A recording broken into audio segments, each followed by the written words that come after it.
नमस्ते संस्कृताय मित्रों, स्वागत है आपका अपने YouTube चैनल राजकुमारी शर्मा पर। शब्द रूपों की श्रृंखला में आज हम पढ़ने जा रहे हैं मधु का मधु नपुंसकलिंग उकारांत शब्द रूप। इससे पहले हम वारी फल नपुंसकलिंग शब्द पढ़ चुके हैं। आज हम पढ़ने जा रहे हैं क्या मधु का शब्द रूप। जैसे हम मधु यानी होता है शहद, मधु यानी शहद। देखो मधु कैसे लिखते हैं, मधु छोटा ऊ, मधु में छोटा ऊ, ध्यान रखना। देखो शब्दों को कैसे याद करते हो, अपन को याद नहीं रहता है कि किस में छोटी ई की मात्रा आएगी, किस में छोटा ऊ की आएगी, किसी में बड़े की आ रही है, किसी में छोटे की आ रही है, तो कुछ याद नहीं रहता। तो आप क्या करना, ऐसे याद करना ट्रिक से कि जैसे मधु में छोटा ऊ है और मधु यानी होता है शहद, तो आप क्या याद करना, छोटा यानी कि थोड़ा सा शहद। कैसे याद करोगे, थोड़ा सा शहद, ऐसे याद करना है ना। तो और जैसे नदी, नदी में बड़ी ई की मात्रा आती है, तो कैसे याद करोगे, नदी बहुत बड़ी नदी, तो उससे क्या हो जाएगी कि बड़ी ई की मात्रा बड़ी हो गई, है ना। यानी कि नदी बड़ी तो ई की मात्रा भी बड़ी, ठीक है ना। तो इस तरीके से आप छोटी छोटी ट्रिकों से आप याद कर लेना। जैसे मधु आया, वारी आया, वारी यानी थोड़ा सा पानी, कहते हैं ना थोड़ा सा पानी पिला दो, तो थोड़ा सा, वारी यानी थोड़ा सा जल पिला दो, है ना। तो ऐसे, तो मधु का कैसे कैसे याद कर लेंगे, वो छोटा है तो यानी कि थोड़ा सा शहद, है ना। मधु में ऊ है, मधु में क्या आ रहा है, ऊ, तो ऊ से आप समझ जाएंगे कि फिर क्या है, ये कौन सा उकारांत है या फिर इकारांत है। ऊ है क्योंकि अंत में उकार आ रहा है, उकार यानी ऊ आ रहा है, तो क्या हो गया, उकारांत, उकारांत। अब मधु क्या है, नपुंसकलिंग शब्द है, क्योंकि ना तो स्त्रीलिंग में आता है ना पुल्लिंग में आता है, इसलिए इसको नपुंसकलिंग, नपुंसकलिंग क्या है अभी, ये शब्द रूप, क्योंकि इसके अभी रूप नहीं चले इसको, इसलिए अभी हम शब्द रूप लें, ठीक है। अब आपको पता ही है, इसके बाद में हम मैडम क्या करेंगी, आपको सबको पता है, सबसे पहले विभक्ति लिखेंगी, फिर विभक्तियों में प्रथमा, द्वितीया, मेरे साथ बोलते जाओ ताकि आपका रिवीजन होता जाए और शुद्ध उच्चारण भी हो जाए। तृतीया, फिर क्या आएगा, बोलते जाओ। चतुर्थी, पंचमी, शाबाश, मेरे से पहले पहले बोल रहे हैं। षष्ठी, सप्तमी, संबोधन। अरे भाई स्टूडेंट भी तो किसके हैं तो बोलेंगे आगे से आगे। इसके बाद में आपको सबको पता है क्या जमाएंगे मैडम, वचन। वचन में सबसे पहले क्या, कौन सा, एक वचन, ठीक। फिर शाबाश, बोलते जाओ, सभी बोलो, बोलने से क्या याद हो जाता है।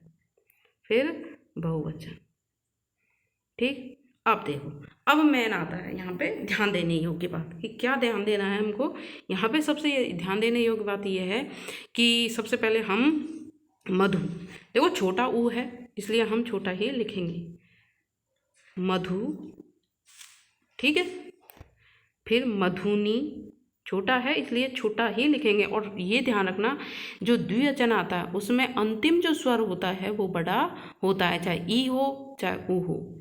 ई होगी तो बड़ी ई की मात्रा, और छोटा ऊ होगा तो मतलब ऊ होगा तो बड़ा ऊ आएगा इसमें जरूर।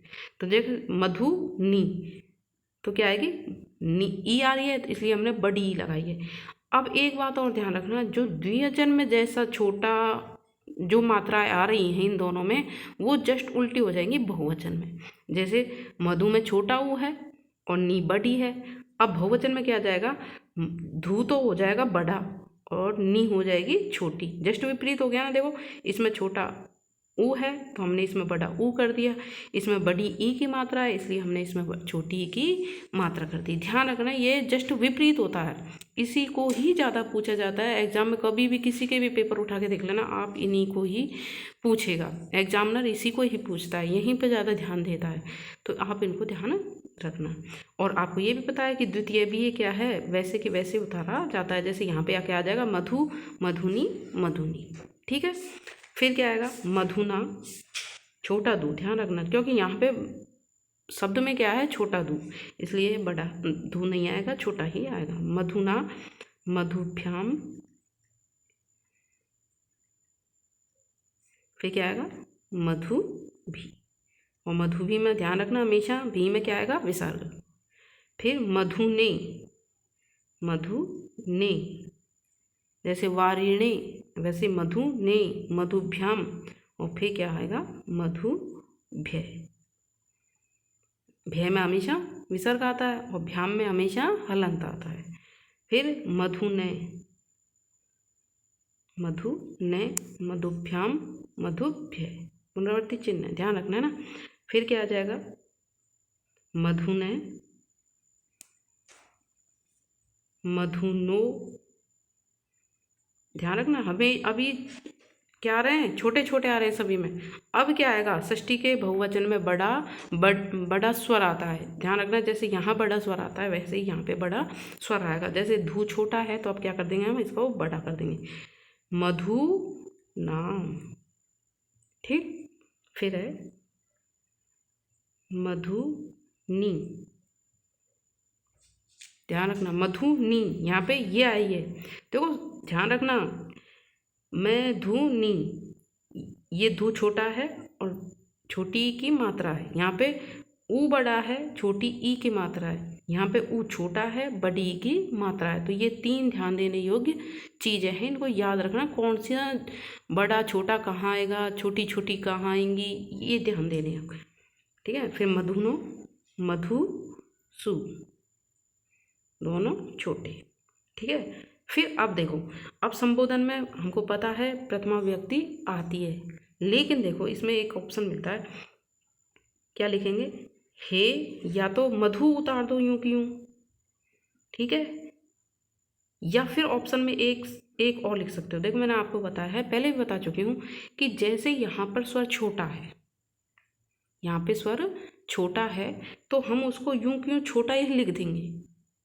है ना। एक तो ऑप्शन ये बनता है छोटा, जब यहाँ पर कोई छोटा स्वर है तो मतलब छोटा ऊ है या छोटी ई की मात्रा जब होती है, तो यहाँ हमारे पास में दो ऑप्शन मिलते हैं कि हम उसको छोटा की छोटा लिख सकते हैं, या फिर उस छोटे को हम गुण बना करके लिख सकते हैं। जैसे ऊ है तो ऊ का गुण क्या होता है, ओ, क्या होता है, ओ।